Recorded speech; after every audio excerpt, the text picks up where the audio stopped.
All right, cool. Let's go ahead and get to it like we used to.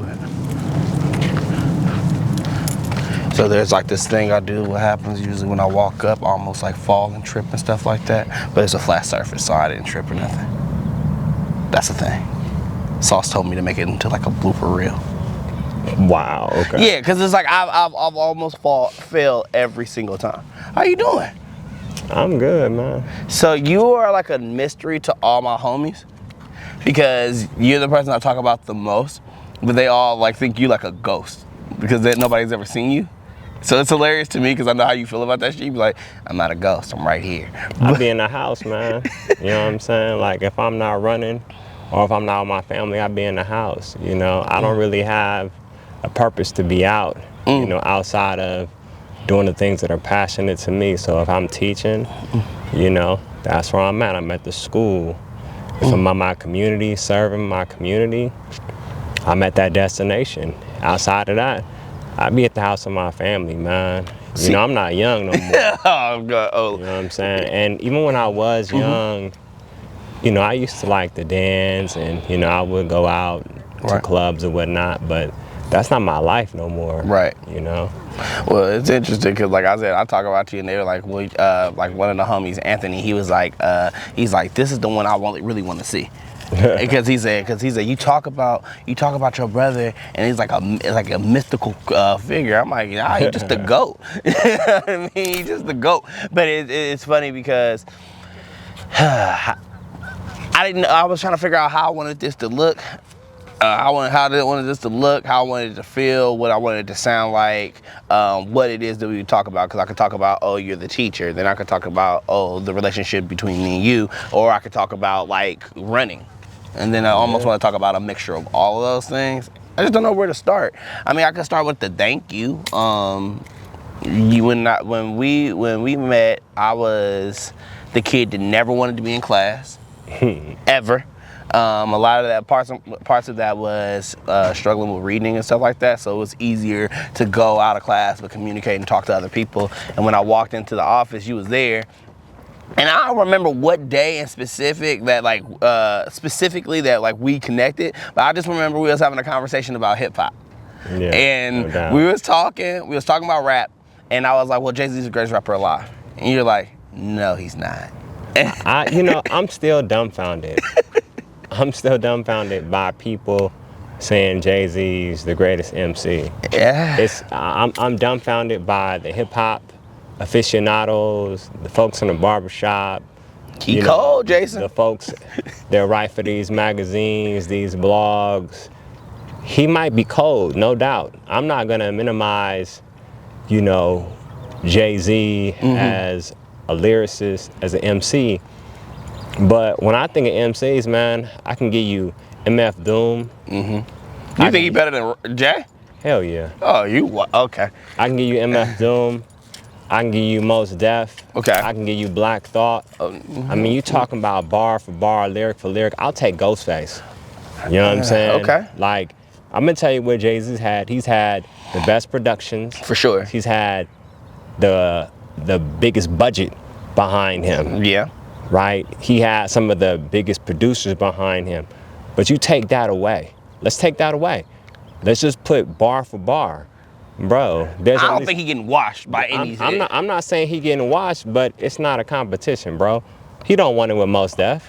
You know. Bro, he don't want it with Black Thought. See, you know what I'm saying? Like, come on, bro. Like, come on, man. You funny. But I remember that conversation because that conversation turned into us having this conversation we were having. But imagine 16-year-old me and 30-year-old you or something like that. Or I was like 15 and I was so passionate and you were just sitting here like, huh.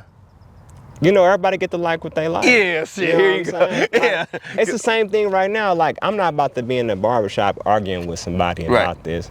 I'm not even about to be in my classroom. I remember one day my student asked me, you know, give me your top 10. And we waited after class, after the lecture. I went to the board, I wrote down my top 10, and I had Black Thought as my number one. Yeah. This is years ago. And you've been consistent with that. This is years ago. And this brother hit me up one day, randomly. On email and said, Brother Jason, I went to the Labor Day concert in the town.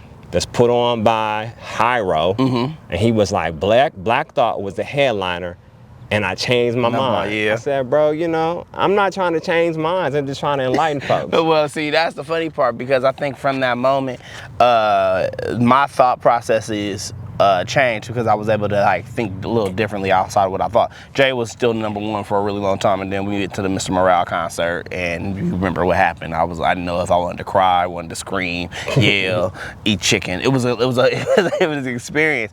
But from that point on, you have been in my life and been a very, very, very active contributor to the growth that I have.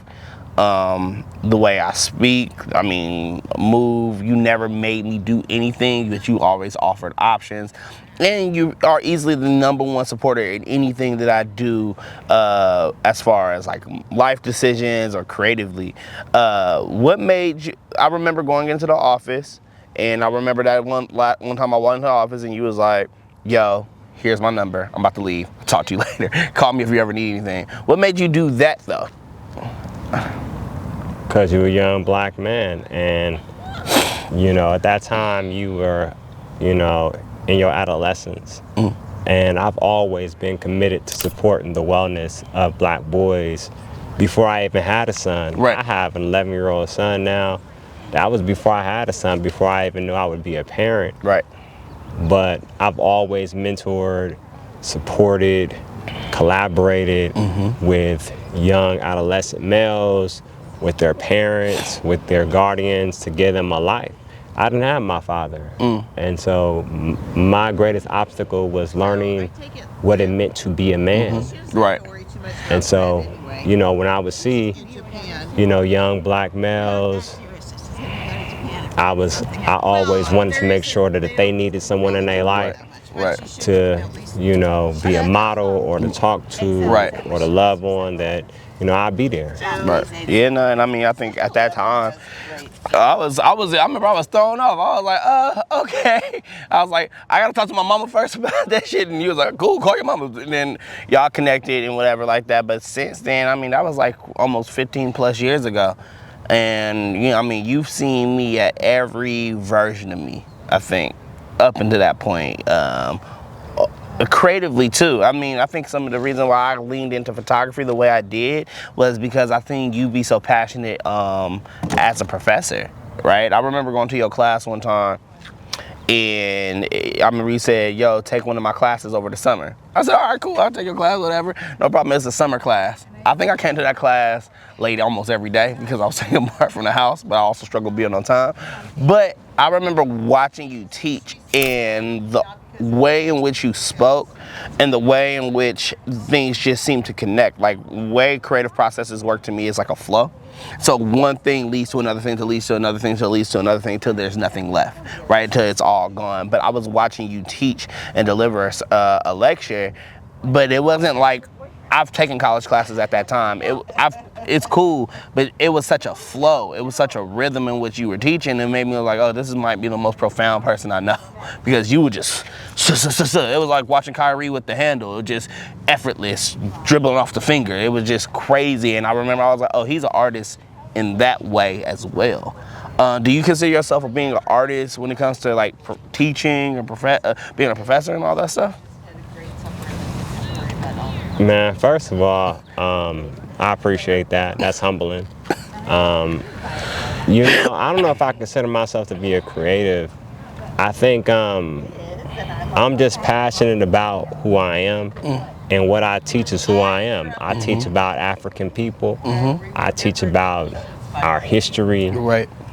our struggles, our triumphs, the conditions that we need to manifest to be our greatest selves. And so I'm really passionate about it because, to me, there's an urgency behind it. Yeah. And I think when you say the flow, man, that's God. Yeah. That's not me. You know, I can't take any credit for that. Like, I think I'm intentional. Yeah. You know, but I give all credit to the Most High for using me as a vessel to speak, to inspire, to teach, to motivate. I'm just trying to serve my purpose. I think this is my purpose, to be an educator. Okay. Yeah. It's funny when you say that being used as a vessel. I think that is connected to flow, right? Like when I do photo shoots, and I've been shooting portraits for the last 3 days, and one of the things I've noticed is there's this particular flow that don't feel like it's me. It seems like it's me and the divine. We kind of moving in tandem. Like God, like, yo, go over here, set it up, go. You know what I mean? And I haven't had that flow for a really long time because I think I relied on skill rather than passion, and the other part of passion being connected to something deeper than myself. But as of recent, ever since I started this project, Why Don't You Have Your Camera, that has been something that has shown up when I take pictures of folks again.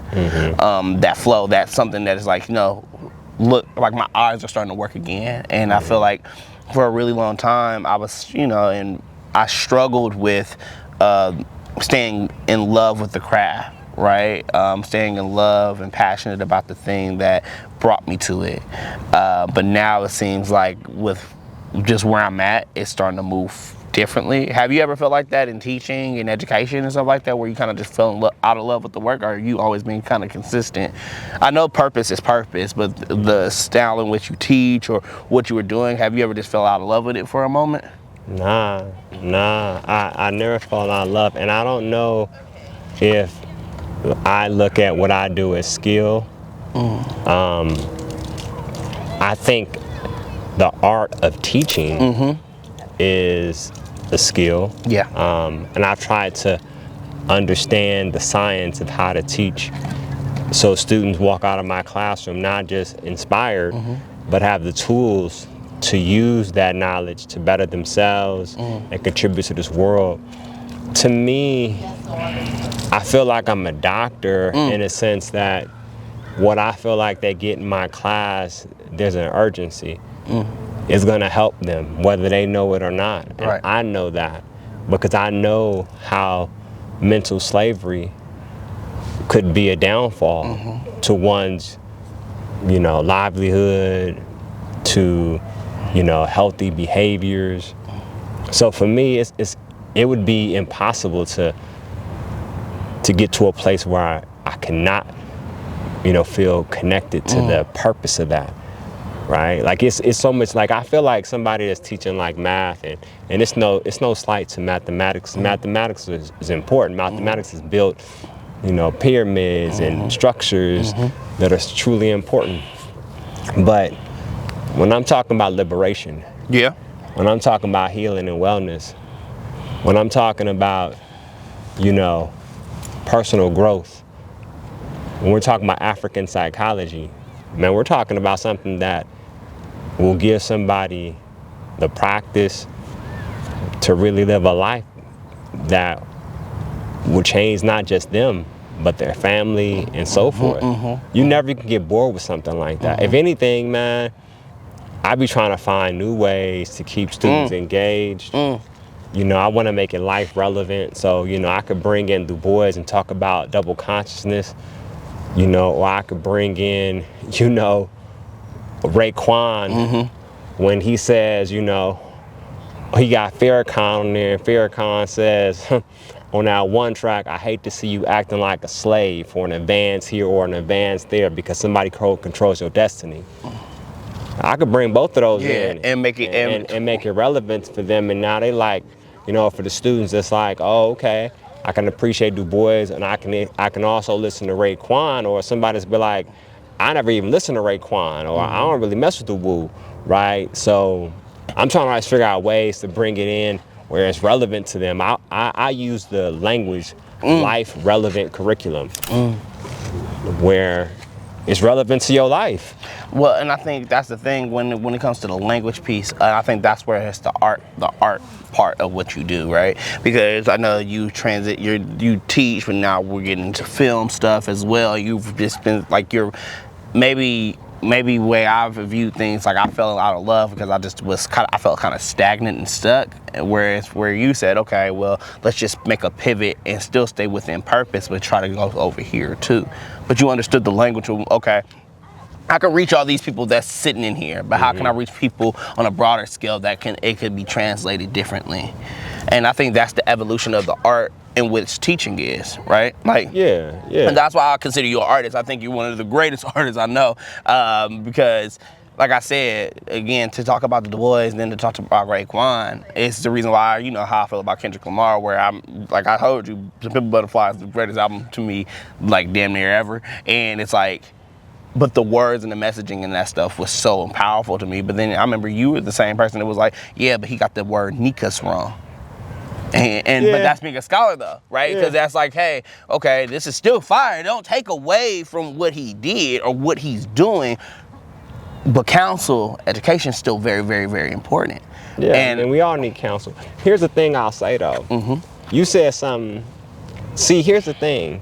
When you talk about you being an artist, my question is, are you an artist for you and God? Or are you trying to be an artist for other people? See, here's my thing. I'm not trying to impress nobody. Right. I'm trying to impress God.